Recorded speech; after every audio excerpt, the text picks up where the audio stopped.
Justin Trudeau wins a second term as Prime Minister of Canada, but he fails to gain a majority in Parliament. Trudeau's Liberal Party took most of the seats in Parliament, but fell short of the 170 needed for a majority. It means Liberal members will need help from the opposition to pass legislation. Trudeau defeated Andrew Scheer, a pro-life Catholic, but Scheer's Conservative Party won more raw votes nationally. Joining us now via Skype from Ottawa with his reaction to the Canadian elections is Father Deacon Andrew Bennett, director of the Cardus Religious Freedom Institute. He's an Eastern Rite Catholic deacon.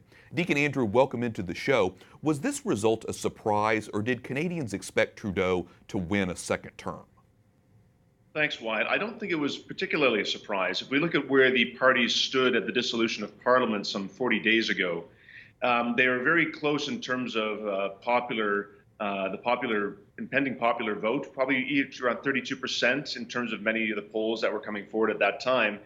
And oddly, for a Canadian election, the two main parties, the Liberals and the Conservatives, held at that 32 to 33% support right through to the very end of the campaign.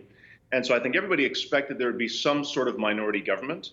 And so for the Liberals to win a minority, it did not come as a large surprise, but there were some other surprises along the way. I mentioned earlier Trudeau's opponent, Conservative Andrew Scheer, is pro-life. What role did abortion play in the campaign?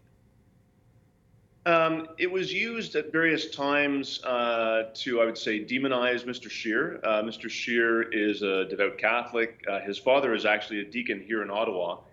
And Mr. Scheer stipulated that he would not reopen the abortion debate in Canada, but that he was pro-life. And this came out in the debate when Mr. Trudeau called Mr. Scheer on his pro-life views.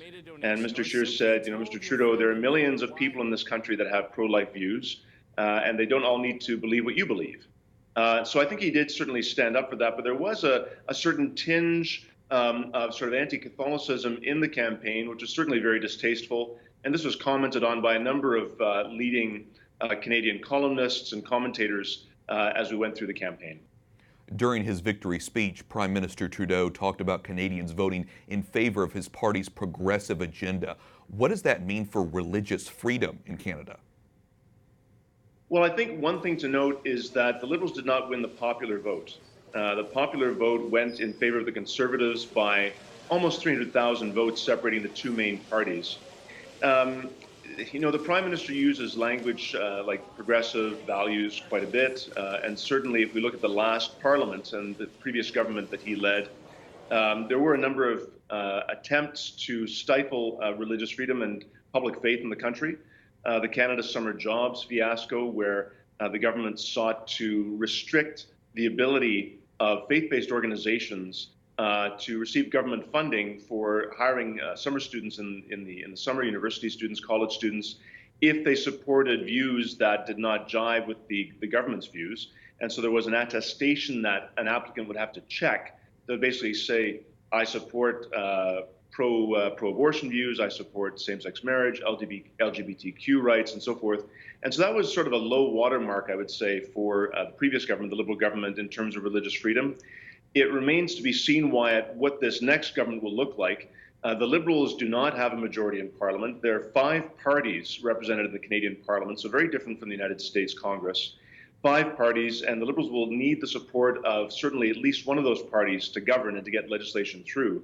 And it's most likely they will look to the New Democratic Party, which is a social democratic party, and they are also avowedly pro-abortion.